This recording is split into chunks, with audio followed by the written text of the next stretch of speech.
When the source of your lifelong passion stems from an idea looked down on by almost everyone around you, it can get tough to explain yourself. You feel invalidated, like your passion shouldn't be what you succeed with because of its misunderstood definition. But what most people tend to not know is the separation between the good and the bad.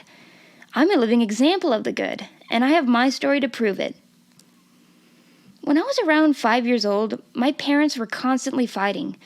It's always a rough thing to see something in front of you fall apart so seamlessly, but at an age where you believe you could have done something, it was easily one of the lowest points of my life. My situation wasn't anything I could act upon, including the financial turmoil of having only one wallet rather than two, that sent my family into a homeless shelter. The first Christmas I remember, ever, was in those walls, and my journey began when I got my first notebook from under the Christmas tree. Before school, I was a social hermit. I didn't even form words until I was 3, and when I did, I would hardly use them. My source of expressing myself came from my immediate interest in drawing. It was the easiest way to explain myself that I couldn't with normal words. Through my toddlerhood, I drew almost every single day. And it didn't stop there. Elementary school was harsh on me. No one really understood me and my quiet voice, and most didn't bother trying to understand me through my drawings. Even then, no matter what names I got called, how much dirt I got kicked in my face, or how many pages of mine were ripped straight from their bindings for the fun of it, I kept drawing. It was the only thing I had all to myself. When middle school came around, I decided to switch districts. I couldn't imagine myself another day with the kids I grew up with, so I transferred myself into a school which I still attend today.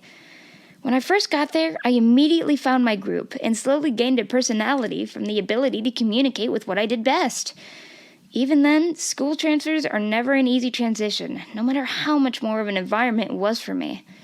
But I coped, and I coped with art. This constant attention to this hobby is a clear example of escapism, the stigma of my past. This distraction from the surroundings around me allowed me to cope to this trauma I was going through in such a casual way. Most people can hardly see any long-term inflictions of everything I had to go through. But escapism is a touchy subject. The main reason it's looked down on is the idea that there's only one variant of it, which is the one that involves the laziness and carelessness for situations you can solve. I'm living proof that this is not the case all the time, and that the word can be placed into two versions of itself, the good and the bad. The most referenced variant I see is the bad, when people use escapism to distract themselves from the tasks you can fix. Simple tasks like chores and work are responsibilities many do have control over, yet choose not to work on it by fixing it or distracting themselves with something else. But then there's the good. It's the act of distracting yourself from problems that you have little to no control over. My example consists of my drawing and animation, but that's just my passion. One of the largest examples of this is the quarantine we all had to go through in March of 2020. All those hobbies people started to pick up as the months flew by was escapism.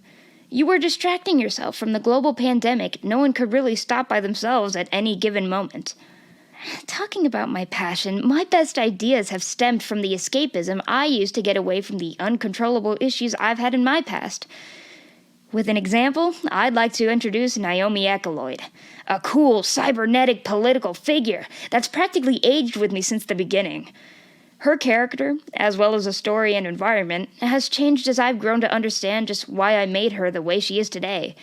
She's a social figure to so many others, yet hides away from the impossibles by secluding her town from the problems she knows they would definitely go out trying to fix. Because of that, she has a thriving city to run, and I can't help but speculate some sort of that connection has some to my own story. This idea of escapism helped me get to where I am now. Not only am I this fun little character explaining myself through this TED Talk, but I'm also a bundle of surprises in the working field of art. I've recently started to work on character designs for TV shows, appeared as a guest on podcasts to interview people in the industry, started gaining a source of income from my illustrations.